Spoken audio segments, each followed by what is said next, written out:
George, a classic game of two halves that, and I know you would have been very frustrated to go in that far down in that first half, but equally impressed with the way the boys bounced back in that second half. Yeah, I think I'm pleased, obviously, with the resilience of the boys. I think half time we talked about knowing what we stand for by the end of the game, and then nothing else really at that point is mattering. And I think the character shown was outstanding. Obviously, we were in the position to win it at the end, and a yellow card and a missed line out probably just caught us out a little bit. But yeah, I thought, again, being in that position at half time, doing what they did in the second half, we've got to be really proud of them. Obviously, we can't be in that position in the first half. That's a nightmare to get back from and a huge mountain to climb. And looking at that first half, there was obviously plenty of new connections between the boys. There's obviously been a little bit of a squad overhaul this summer.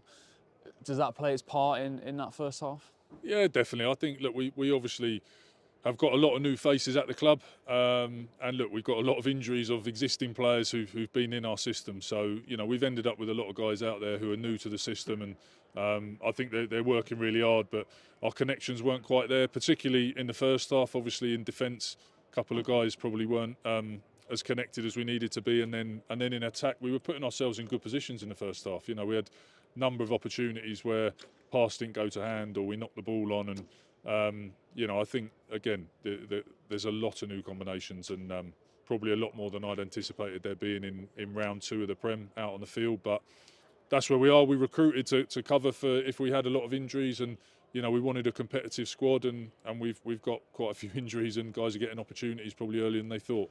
But again, it's tough to swallow because I think we're a lot better than what we showed in that first half, and almost got there in the second. But yeah, we just have to have a good look at that. Boys will be better for playing those combinations, and ultimately those combinations are going to get to play over the next few weeks.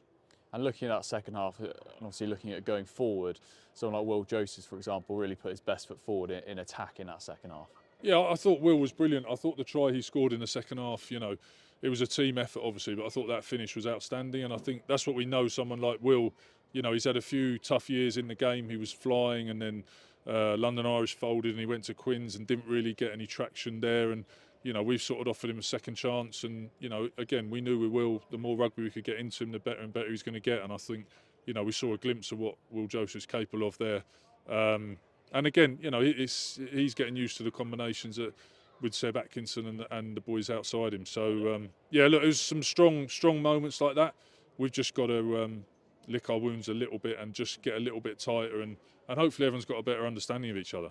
I guess that really bitter pill to swallow is that end there, doing as much as we can to get into the lead, and then ultimately that final decision on Ross Byrne to almost win Saints the game. Really, we couldn't quite get a foothold after that. No, I thought that was a tough call on Ross. He goes for the intercept. Maybe he could give a penalty. I think his hands are up. The ball goes up. He goes to regather it. I think the yellow card's awarded because we've put them under so much pressure, and they're getting yellow after yellow. I think that's probably a human nature slipping into a referee call. So, but these things do happen. That is the way it goes. There's probably still a moment at the end we could have got the ball and maybe just ground the clock down a bit or had a crack out wide. So, again, we got to own the first half. It was too big a hill to climb in the end. And looking forward to next week, Derby Day, away at Bath, there's probably no better way to bounce back. No, I think, look, Bath away is the toughest game of the season, isn't it? Ultimately, they're a machine. We've seen that in round 1 and 2. They've sort of blown everybody away, and Sale, who are very good outfit, obviously hung in there, but then Bath just put the pedal down. So it's a massive challenge, but it is a derby. There's a lot of pride in wearing this badge when you go up against Bath, and I think even more so when they are what they are at the moment. So yeah, look, we'll review this. We've got a few good bits we can take away from this. I say hopefully combinations be better, and we get ready for Bath. Thanks, guys. Cheers.